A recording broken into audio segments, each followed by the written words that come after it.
दोस्तों आजकल लोगों में बहुत ज्यादा वायरल बैक्टीरियल और फंगस इन्फेक्शन का जो संक्रमण है वो बहुत तेजी से फैल रहा है।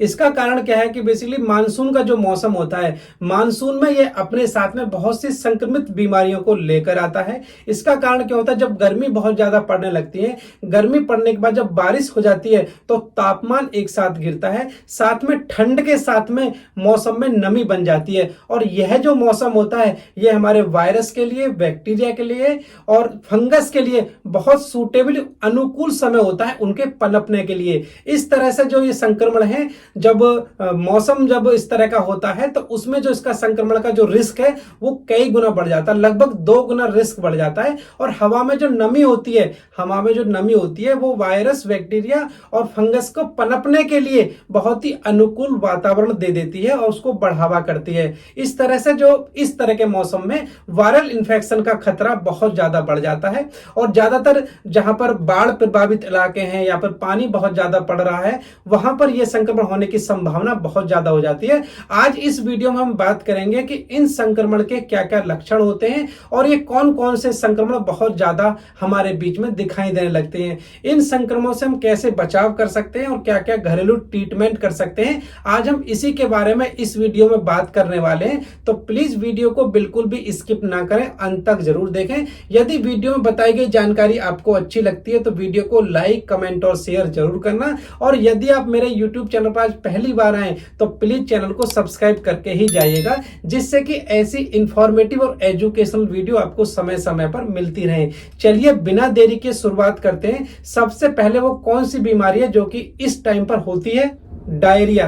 सबसे ज्यादा डायरिया बच्चों में होता है क्योंकि गंदे पानी की वजह से और खान पान में कुछ संक्रमण होने की वजह से ये डायरिया की शिकायत, जो दस्त की शिकायत बहुत ज्यादा हो जाती है। मच्छरों से और मक्खियों से खाना बहुत ज्यादा संक्रमित होता था, जिसकी वजह से डायरिया या लूज मोशन की शिकायत होने लगती है। और नेक्स्ट है आपका डेंगू, मलेरिया और चिकनगुनिया, क्योंकि तीनों जो बीमारियां हैं ये मच्छर की वजह से होती हैं। और जब बहुत ज्यादा बारिश से होती है या पानी भरा होता है तो मच्छर बहुत ज्यादा पैदा हो जाते हैं, जिसकी वजह से हमें डेंगू है, मलेरिया है, चिकनगुनिया है जैसी बीमारियां होने लगती हैं। और डेंगू और चिकनगुनिया में हमारी प्लेटों का कम होना, जिसको हम प्लेटलेट्स कहते हैं, प्लेटलेट्स का कम होना एक आम लक्षण होता है। साथ में आपका हीमोग्लोबिन बढ़ सकता है, बहुत तेज आपको बुखार आएगा और शरीर पर दाने की शिकायत भी हो सकती है। तो ये लक्षण आपको दिखाई देंगे। और नेक्स्ट इंपॉर्टेंट अगर हम बात करें अमीबियासिस, अमीबियासिस जो होती है ये भी बहुत ज्यादा कॉमन हो जाती है, जहां पर स्पेशली बहुत ज्यादा पानी भरा होता है, बाढ़ प्रभावित इलाके होते हैं। उसमें आपको दस्त की समस्या होगी, पेट दर्द की आपको समस्या होती है, बुखार के साथ आपको ये संक्रमण दिखाई देने लगते हैं। तो आप सोच सकते हैं कि कहीं आपको अमीबियासिस का खतरा तो नहीं आ गया है। और नेक्स्ट अगर बात करें हेपेटाइटिस ए, ये भी बहुत ज्यादा कॉमन हो जाता है क्योंकि एक तरह का वायरल इन्फेक्शन होता है जो कि दूषित पानी और दूषित भोजन की वजह से होता है। और इसमें हम लक्षणों की बात करें तो आपको बुखार की शिकायत आएगी, आपको उल्टी जैसी महसूस होगी, आपको जी आपका मिचला सकता है, आपको पीलिया हो सकता है। तो ये हेपेटाइटिस ए के भी सिम्टम होते हैं जो कि एक वायरस की वजह से होता है और इस दौरान ये बहुत ज्यादा कॉमन हो जाता है। और नेक्स्ट है टाइफाइड बुखार। यह एक तरह का बैक्टीरियल इन्फेक्शन हो जाए जो कि दूषित पानी और दूषित भोजन की वजह से होता है। और यदि हम इसके बात करें तो इसमें आपको बुखार की शिकायत आएगी, सर दर्द आपको हो सकता है, पेट दर्द हो सकता है, आपको दस्त की समस्या भी हो सकती है।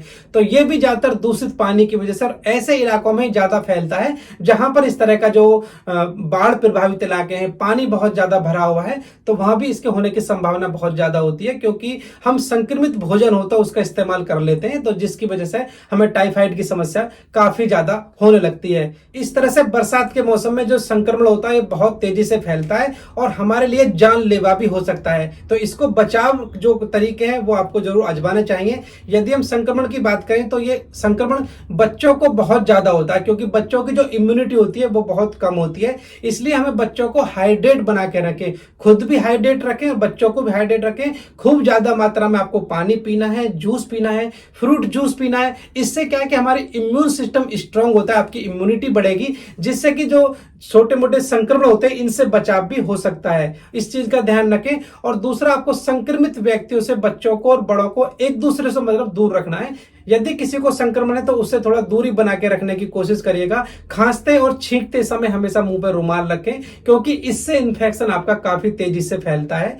हमेशा पौष्टिक आहार का इस्तेमाल करें, इससे हमारी इम्यून सिस्टम स्ट्रांग रहेगा। और साथ में जो बच्चों को दलिया है, साबुत अनाज है, इन चीजों का ज्यादा इस्तेमाल करें। यदि बच्चे चिप्स है, कुरकुरे हैं या बाहर की चीजें अगर खाते हैं तो इससे इन्फेक्शन होने की जो संभावना है वो बहुत ज्यादा रहती है। और स्वच्छता का स्पेशली ध्यान रखें, क्योंकि इन्फेक्शन को दूर करने के लिए स्वच्छता बहुत ज्यादा जरूरी है। साथ में मच्छरों को बिल्कुल भी ना पनप दें। खाना खाने से पहले हाथों को जरूर धोएं, क्योंकि इस तरह की आप स्वच्छता रखेंगे तो इन्फेक्शन से काफी हद तक बच सकते हैं। और अपनी इम्यूनिटी को बढ़ाने के लिए आयुर्वेदिक तरीके भी अपना सकते हैं, जो दादी माँ के घरेलू नुस्खे होते हैं। आप आयुर्वेदिक काढ़ा बनाकर घर पर ले सकते हैं। इसके संबंध में पहले भी वीडियो बना चुका हूं, आप चाहे तो उस वीडियो को देख सकते हैं। एंड स्क्रीन पर आपको उनका लिंक दिखाई दे जाएगा। और साथ में आप चीज का ध्यान रखिएगा कि इन्फेक्शन से बचाव भी बहुत ज्यादा जरूरी है, क्योंकि इन्फेक्शन बहुत तेजी से फैल रहा है। आजकल हम देख रहे हैं आई फ्लू की जो समस्या, कंजक्टिविटिस की जो समस्या, ये भी लोगों में बहुत ज्यादा कॉमन हो गई है।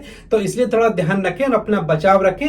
यदि कोई ज्यादा सीरियस दिक्कत होती है तो नियरेस्ट डॉक्टर से जरूर संपर्क करें। फिलहाल यहां तक वीडियो पूरा देखने के लिए आपका बहुत बहुत धन्यवाद। मिलते हैं नेक्स्ट वीडियो में नई जानकारी के साथ। तब तक के लिए आप सभी को मेरा नमस्कार। जय हिंद, वंदे मातरम।